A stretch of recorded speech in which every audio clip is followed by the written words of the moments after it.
හයි කොහොමද ඔයාලට ඔන්න ඉතින් අද මම ලෑස්ති වෙන්නේ පුංචි රෙසිපි එකක් ඔයාලත් එක්ක බෙදා ගන්න. රෙසිපි එක පුංචි වුණාට මං හදන්න යන මේ කෑම ජාතියට නම් මට විශ්වාසයි ලොකු පුංචි හැමෝම මාරම ආසයි. මං හිතන්නේ ඔස්ට්‍රේලියාවට ආවට පස්සේ මං වැඩිපුරම කාලා තියෙන්නේ මේ ජාතිය වෙන්න ඕන. මොකද මං වැඩ කරන තැන මං නිතර දෙවේලේ දකිනවා එයාලා හදනවා එකම රෙසිපියෙන් මං කෑම ජාති දෙකක් හදනවා. අපිට මේ හදන කෑම ජාති දෙකෙන් එකක් ඩෙසර්ට් එකක් හැටියට ගන්නත් පුළුවන්. මම ගත්තු හැම ඉන්ග්‍රීඩියන්ට් එකක්ම එතකොට ඒ ප්‍රමාණයත් එක්කම වීඩියෝ එකේ මෙන්ෂන් කරලා තියෙනවා. මම කැමති ඔයාලත් ආසයි නම් නෙමෙයි මං අනිවාර්යයෙන්ම දන්නවා ඔයාලත් මේකට කොහොමත් ආසයි කියලා. මොකද මේක හැමෝ අතරම බොහොම ප්‍රසිද්ධ කෑමක් නිසා. ඉතින් මාත් එක්ක ඔයාලටත් මේක හදන්න මං ආරාධනා කරනවා. එහෙනම් අපි යමු වීඩියෝ එකට. අපි බලමු මොකද්ද මේ හදන්න යන මං ආසම කෑම ජාතිය කියලා. මුලින්ම අපිට ඕන වෙනවා මද රස්නේ තියෙන කිරි. මම අරන් තියෙනවා මිලිලීටර් 130ක්. ඊළඟට ඕන වෙනවා සීනි තේ හැඳි 2ක්.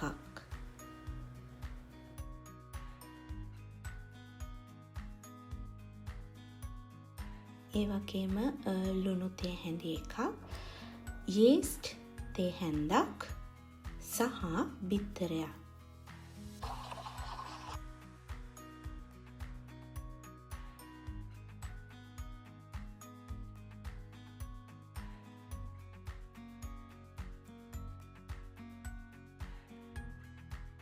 දැන් ඔක්කොම එකතු කරගත්තු හැමදේම හොඳින් කලවම් කරගෙන ඉමු.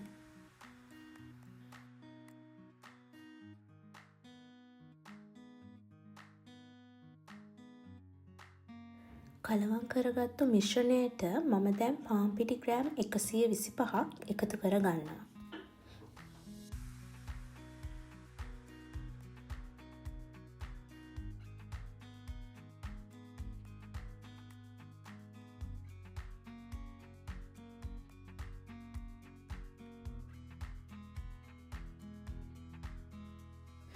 පාන් පිටි ටිකත් එකතු කරගත්තට පස්සේ දැන් අපි අපේ ඩෝ එක හදාගන්නයි යන්නේ. ඉතින් මේක මේ විදිහට අතේ නොඇලෙන ගානට එනකන් හොඳට මිශ්‍ර කරගන්න. මේ ඩෝ එක හොඳට ඇනුනට පස්සේ මේක බොහොම සොෆ්ට් එකට එනවා. ඒත් තාමත් පිටි තියෙනවා නම් ඉතුරු වෙලා ඉතින් ඔයාලට පුළුවන් කිරි චුට්ටක් එකතු කරලා ආපහු හොඳට මේ ඩෝ එක අනා ගන්න. ඩෝ එක අනාගත්තට පස්සේ එක මෙන්න මේ විදිහට තමයි තියෙන්නේ. ඊට පස්සේ මෙන්න මේ වගේ මතු පිටකට පිටි ටිකක් ඉහලා ඩෝ එක තියලා මේ විදිහට අපි හදාගත්තු ඩෝ එක ඉස්සරහට ඇදෙන විදිහට හොඳට පදම් කරගන්න ඕන.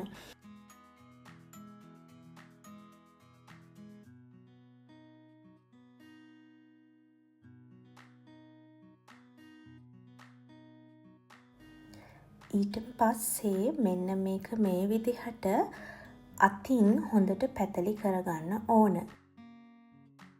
ඊට පස්සේ බටර් ග්‍රෑම් 30ක් මම මෙතන අරන් තියනවා. මොකද මං හදන්න ගත්තේ බොහොම පොඩි ප්‍රමාණයක්. ඉතින් ඒකට මට අවශ්‍ය වුණා බටර් ග්‍රෑම් 30ක්. ඒක මැද්දෙන් තියලා මෙන්න මේ විදිහට වටෙන් අර බටර් ටික වැහෙන්න පිටි ටික මැද්දට නවා ගන්න.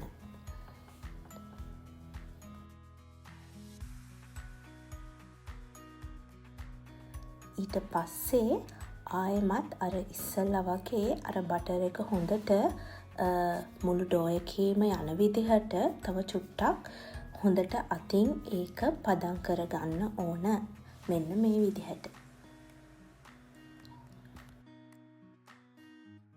හරි. දැන් ඊළඟට බෝල් එකේ තෙල් චුට්ටක් ගාලා අපි හදාගත්තු ඩෝ එක ඒකෙන් තියලා ඒක කිචන් ටවල් එකකින් හරි නැත්තම් මේ විදිහට මේක හොඳට සීල් කරලා වහලා පැය භාගයක් විනාඩි 45ක් සමහරක් විට මෙන්න මේ විදිහට පිපිලා එනකන් වහලා තියන්න. ඉතින් මේ තියෙන්නේ අපි හදාගත්තු ඩෝ එක. මේක කලින් සැරේ වගේම පිටි ටිකක් එහෙම මතු පිටක තියලා රෝලින් පින් එකකින් මේ විදිහට හොඳට පැතලි කරගන්න. ඊට පස්සේ මට ගියා බටර් ග්‍රෑම් 125ක් මේ විදිහට අරගෙන අර පැතලි කරගත්ත මුළු ඩෝ එක පුරාම හොඳට බටර් ටික ගා ගන්න ඕන. මෙන්න මේ විදිහට මුළු හැම තැනකම සම්පූර්ණ ඩෝ එක වැහෙන්නම බටර් ගාලා එක කොනක ඉඳලා චුට්ට චුට්ට උඩට රෝල් කරගෙන යන්න.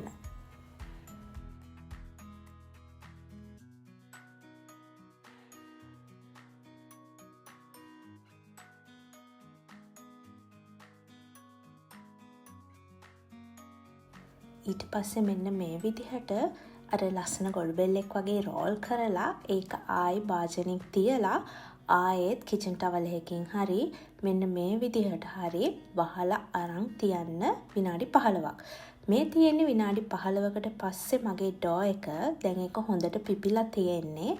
ඉතින් රෝලින් පින් එකක් අරන් ඒක කලින් වගේම දැන් ආයෙමත් කලින් වගේම රෝලින් පින් එකකින් හොඳට මේක පැතලි කරගන්න රවුමක් විදිහට.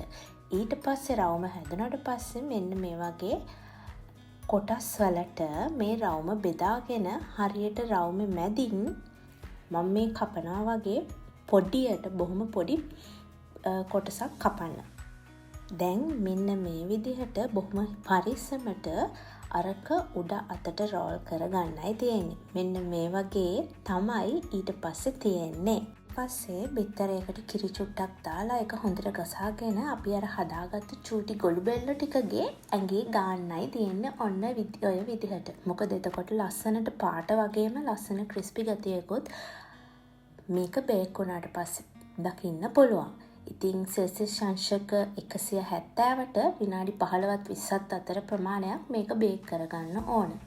ඒ ඩෝ එකේම මම පොඩි කොටසක් ඉතුරු කරගත්තා. මේ ඒකෙන් කපාගත්තු තීරු මෙන්න මේ විදිහට කප් කේක් ට්‍රේ එකක් අනිත් පැත්ත හරවලා ඒකේ ඔයිල් හරි බටර් හරි මේ විදිහට තවරගෙන අර කපාගත්තු තීරු ඒකේ වටේ මෙන්න මෙහෙම අලව ගන්නයි තියෙන්නේ. ඉතින් මේක ඇදෙන නිසා මේ අපි හදාගත්තු ඩෝ එක ඇදෙන සුළු එකක්. ඉතින් ඒක ලස්සනට ඇලවෙනවා ගැලවෙන්නෙත් නෑ. මෙන්න මේ වගේ වෙන්න ඕන. ඉතින් මේ විනාඩි 20කට පස්සේ මම බේක් කරගත්තු ක්‍රසන්ට් ටික තමයි මේ තියෙන්නේ. දැන් මේ ක්‍රසන්ට් එකට මං චූටි ඔපරේෂන් එකක් කරන්න හදන්නේ. ඒ කියන්නේ මේක ඇතුළට කස්ටර්ඩ් පුරවන්නයි යන්නේ. මේකේ ෆිලිං එකට අපිට කැමති දෙයක් දාන්න පුළුවන්. සමහර අය පිස්ටාචියෝ වලින් හදපු ක්‍රීම් දානවා, සමහරක් අය චොක්ලට් ක්‍රීම් දානවා, තව සමහරක් අය සුගර් වලින් හදාගත්තු කැරමල් එක දාලා හදනවා. හැබැයි මේක තනිකර බටර් කිරි වලින් හදන නිසා ඒ මුකුත් නැතුවත් හරිම රසයි. ඊළඟට මෙන්න මේ විදිහට පරිස්සමින් අර බේක් කරගත්තු ලේයර්ස් ටික හිමිහිට ගලව ගන්න ඕන. අපි මේක මැද්දට ෆිලිං එකක් දාන්නයි යන්නේ. ඉතින් මේකේ ෆිලිං එකට මම පාවිච්චි කරේ විපින් ක්‍රීම් එකයි ඊළඟට මේ කස්ටර්ඩ් එකයි. ඉතින් මේ දෙකම ගන්න තියෙනවා හොෆර් එකේ. ඊළඟට ඊට අමතරව නට්ස් මොනා හරි ඔයාලා කැමතිද? මම මේකට තව ස්ට්‍රෝබෙරිත් කපලා ගත්තා. ලංකාවේ ඔයාලට මේකට අන්නාසි අඹ වගේ දෙයක් වුණත් පාවිච්චි කරන්න පුළුවන්. ඉතින් මෙන්න මේ විදිහට හදාගත්තු විපින් ක්‍රීම් එක මුලින්ම දාගත්තා. ඊළඟ ලේයර් එකට කස්ටර්ඩ් ලේයර් එකක් දාගෙන ටොපින් එකට මම කජු සහ ස්ට්‍රෝබෙරි තමයි දැම්මේ. ඉතින් ආපහු තව විපින් ක්‍රීම් ලේයර් එකක් උඩින් දාගෙන ස්ට්‍රෝබෙරි කෑල්ලකින් මේක ලස්සන කරගත්තා. ඉතින් මේක ඔයාලා කැමති විදිහකට හදාගන්න පුළුවන්. හරිම රසයි. ඒ වගේම මේකේ සීනි රස හරිම අඩුයි. මොකද මං විපින් ක්‍රීම් එකටවත් කස්ටර්ඩ් එකටවත් ලොකුවට සීනි දැම්මේ නැහැ. තනිකරම පළතුරු රස තමයි ගොඩක්ම තියෙන්නේ. ඉතින් මේ තියෙන්නේ මම හදාගත්තු ක්‍රසන්ට් ටික. ඉතින් දැන් තියෙන්නේ තේ එකක් එක ක්‍රසන්ට් එකක් කන්න. ඔන්න ඉතින් මේ තියෙන්නේ මම හදපු ක්‍රසන්ට්. ඉතින් අපි මොනවා හරි කන්න දෙයක් ගන්නකොට දුවලා ගිහින් සල්ලි දීලා කඩෙන් ගන්න එක ලේසි තමයි. ඒත් ඉතින් ඉඳලා හිටලා හරි අපි ආස දෙයක් අපේ අතින්ම ගෙදර හදලා කනකොට ඒකෙත් පොඩි මෙව් එකක් තියෙනවානේ. ඉතින් ඔයාලත් හදලා බලන්න. ගිහින් එන්න. Thank you මගේ වීඩියෝ එක බලන් හිටියටයි මාව අහන් හිටියටයි. Ciao! Tschüss!